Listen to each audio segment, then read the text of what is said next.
Boa noite a todos. Que a paz do nosso Senhor Jesus Cristo esteja conosco. O nosso tema, vamos refletir mais um pouco sobre o medo.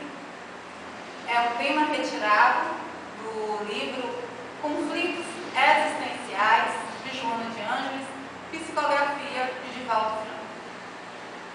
Aristóteles, no seu livro 2, Retórica sobre o Medo, diz que o medo é uma reação de sofrimento que nós sentimos ante uma perspectiva futura que possa nos trazer morte ou dor.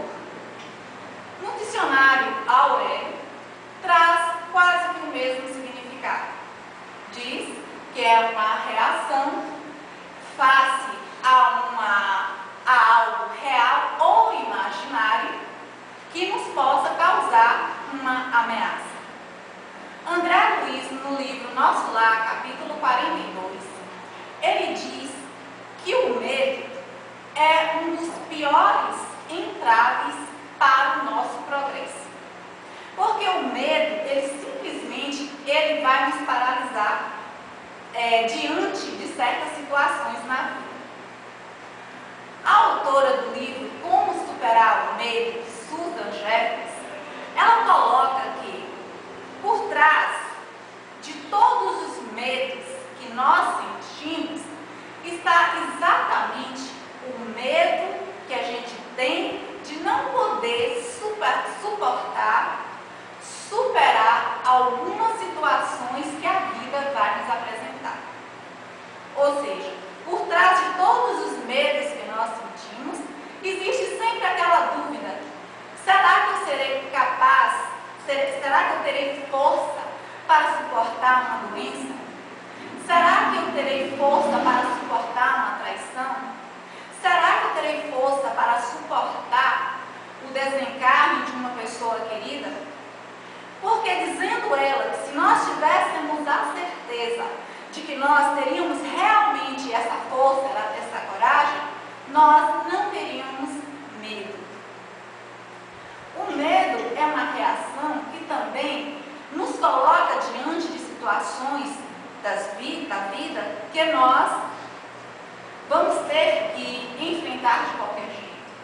E também é como se fosse um sinalizador para nos indicar o como nós somos e o como nós estamos. E prepara também todo o nosso corpo, o nosso organismo para diante da situação, se a gente vai fugir ou se a gente vai lutar. E existem vários tipos de medo. Nós sentimos medo de muitas coisas. E Joana de Ângeles, no livro Vem Falar, ela vai citar alguns dos medos. E um dos medos nossos é simplesmente o medo de amar. O medo de amar e não ser correspondido. E aí ela coloca que muitas vezes é preferível amar e não ser correspondido do que vivenciar uma angústia do desconhecido, do como poderia ter sido. É preferível amar e não ser correspondido do que viver uma angústia de nunca ter havido amar. E ela coloca também em relação a outros medos: o medo de perder alguém, o medo de adoecer. E ela nos dá uma explicação em relação a esses medos de adoecer ou de perder alguém, medo da traição, porque na nossa fantasia nós temos a ilusão de que a gente deseja que a vida toda se transcorra sem nenhum problema, sem nenhum sofrimento, que é uma utopia. O próprio ato de reencarnar no corpo já nos coloca numa série de desafios. E os desafios justamente são colocados em nossas vidas como instrumentos, como mecanismos de evolução. Uma vez que se supera um desafio, nós amadurecemos e estamos assim nos preparando para outros desafios. Mas se todas as vezes que a vida coloca desafio em nosso caminho, a gente foge, a gente paralisa e, consequentemente, a gente também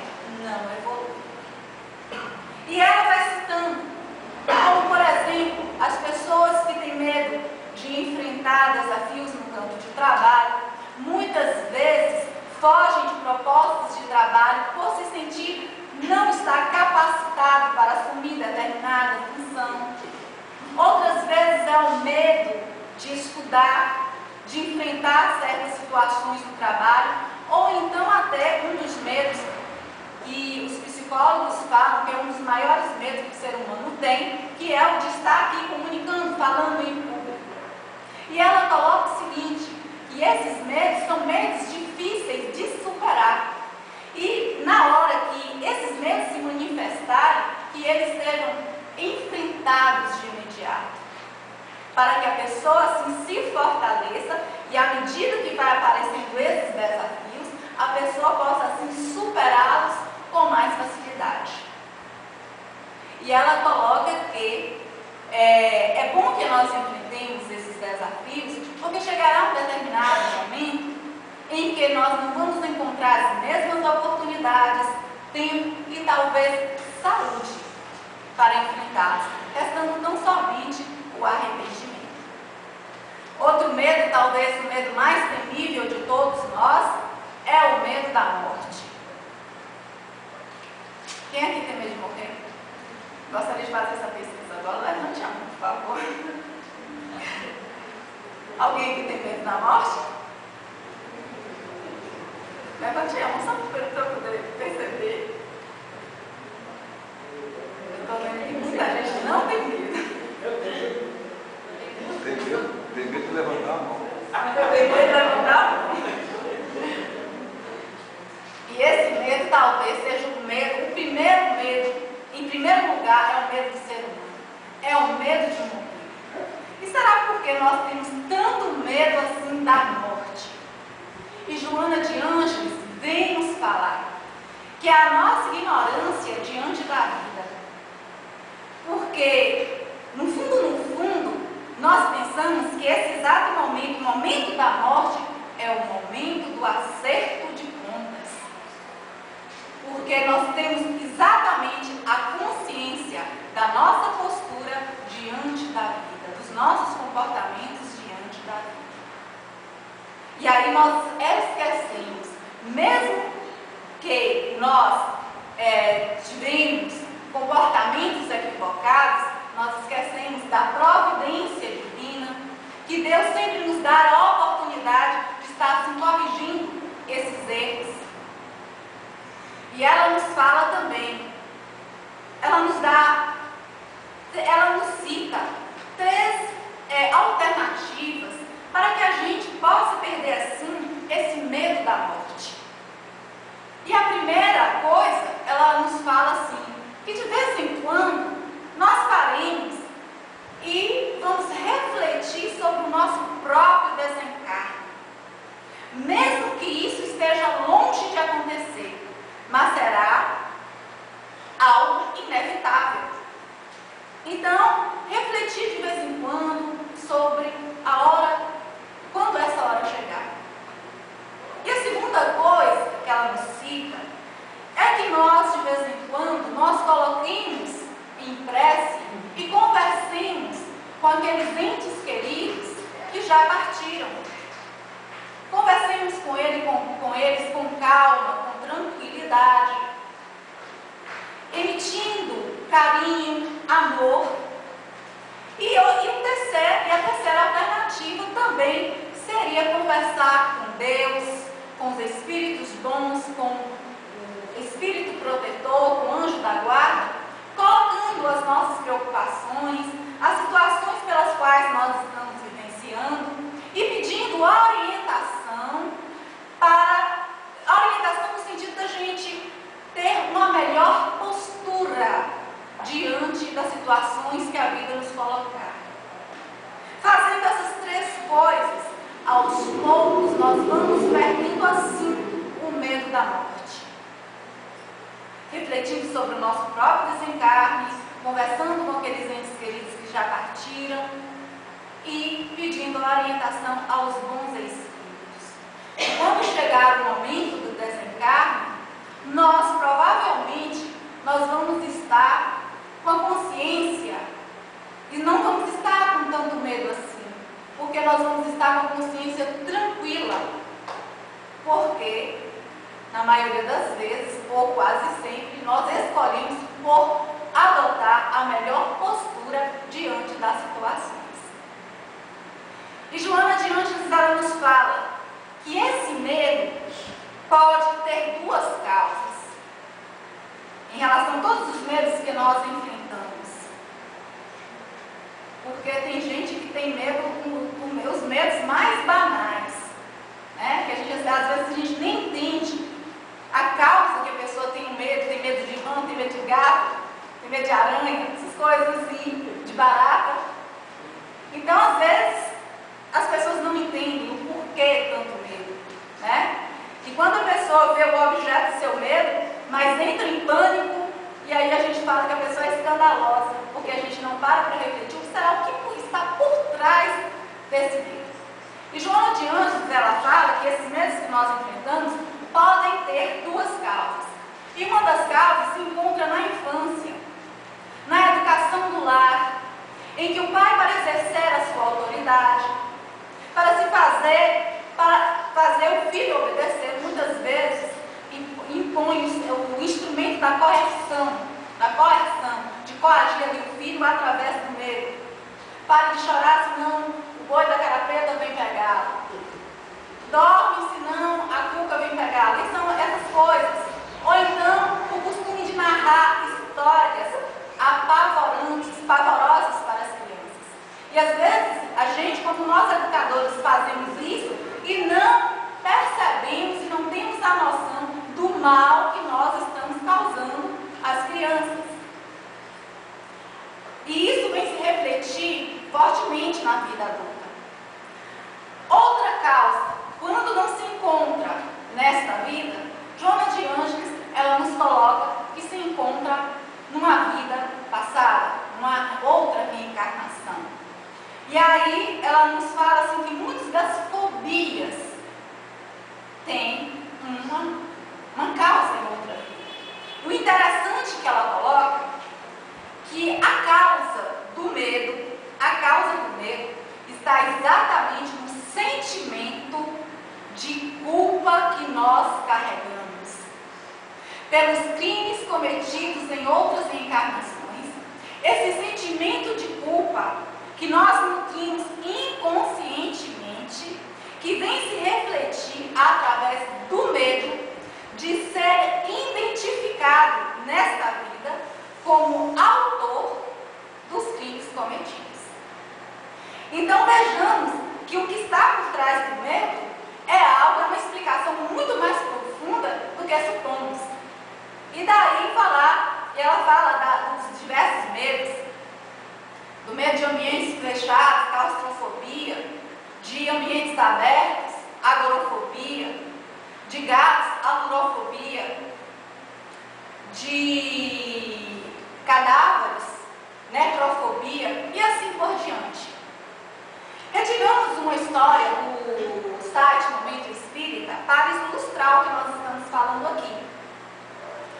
Uma criança, ela tinha muito medo, ela entrava em estado assim, de pânico quando ela via um pássaro pousar e bater as asas. Todas as vezes que essa criança ela via o pássaro bater as asas, ela entrava num estado de pânico tal que culminava assim no desmaio. E os pais, muito preocupados, queriam saber uma explicação por que daquela reação do filho, por que o filho tinha tanto medo simplesmente quando os pássaros pousavam e batiam as asas. E resolveu consultar uma psicóloga. E essa psicóloga começou a fazer estudos, regressão de memória, para poder identificar a causa daquele medo. Só que essa psicóloga era uma psicóloga materialista. Ela não acreditava de forma nenhuma na vida após a morte, que tinha uma vida antes do nascimento. Então ela fazia todas aquelas sessões de regressão à memória, e na regressão, o adolescente, ali, agora no momento ali era adolescente, desde criança ela o acompanhava, e só ia até a vida uterina. E não tinha nada que explicasse aquele medo. E o jovem chegou até os 21 anos de idade, nutrindo este medo, este pavor. E ela sempre nas suas regressões, não tinha êxito, não tinha sucesso nenhum, porque não obtinha a resposta que ela estava procurando a causa daquele medo naquele rapaz. Aos 21 anos de idade, ainda fazendo um tratamento com aquela psicóloga, numa das regressões, ela resolveu que ele fosse mais adiante, além da vida ultra-uterina. E aí, ele começa a narrar, de forma muito detalhada, que ele estava em um campo de guerra, onde havia ali vários homens lutando, era a Segunda Guerra Mundial, e que houve-se um estrondo muito alto de uma bomba, e que feriu e que matou muitas pessoas. Inclusive ele foi ferido gravemente, muito ferido. E logo após veio um trator recolhendo mais de 1000 corpos ali naquele campo, recolhendo e colocando em um todos. E veio um trator, recolheu seu corpo, ele vivo, ainda se asfixiando, e colocou ele em cima de outros corpos. E ele ali sofrendo, ele percebia que os pássaros vinham e pousavam em cima dos outros corpos e batiam as asas e faziam daqueles corpos ali alimentos, os abutres, faziam daqueles corpos seus alimentos. E ele também percebeu que vários abutres pousaram sobre o seu corpo, ele vivo, agonizando, e ele ouvia o bater das asas e os abutres dilacerando totalmente o seu corpo. E isso durou horas e horas e horas até culminar a terrível, o sofrimento que ele passou ali, veio culminar na morte. E assim, aquela psicóloga materialista, ela não precisa nem falar, que ela mudou totalmente os seus conceitos. Em relação aos medos, é claro que nós não podemos dizer que todos os medos têm origem em outra reencarnação. Mas boa parte deles, sim, tem uma origem, sim, em outras reencarnações. E Joana de Ângeles, ela vem nos apresentar uma terapia além, tem certas fobias que realmente precisa de uma pessoa especializada, de um psicoterapeuta, né? Às vezes de uma terapia química, também o passe, o tratamento espiritual no centro espírita ajuda muito. E ela nos coloca também uma terapia com base em 3 pontos. Primeiro, amar a si mesmo. O auto-amor. Já que o que se esconde por trás dos medos, muitas vezes é o sentimento de culpa, aquele que não se perdoa é exatamente a pessoa que não se ama por completo. E quando nós passamos a nos amar, nós nos perdoamos dos nossos equívocos, e quando aquele que se perdoa, aquele que se ama, ele não sente medo diante das situações da vida, mas adquire coragem para lutar. Outro ponto que ela coloca é amar o próximo. Amar o próximo, porque aquele que ama o próximo, não tem medo de amar, porque ama sem retribuição, sem esperar exatamente nada. O objetivo daquele que ama o próximo é simplesmente fazer o outro feliz, sem receber retribuição nenhuma. E a outra é como Isaac colocou, amar a Deus sobre todas as coisas. E quando nós amamos realmente a Deus, nós temos confiança absoluta na providência divina, de que tudo que nos acontece para o nosso bem, e que Deus não dá fardo maior do que aquele que nós não podemos carregar. Deus não coloca nas nossas vidas problemas maiores do que aqueles que nós não temos a capacidade de solucioná-los. Então, quando se ama a Deus, se tem a confiança absoluta em seus desígnios. E aí nós não tememos, assim, o futuro, como muitos de nós temos medo do futuro. Então, essa tríade, como 3 pontos principais, também que Joana de Ângeles apresenta para a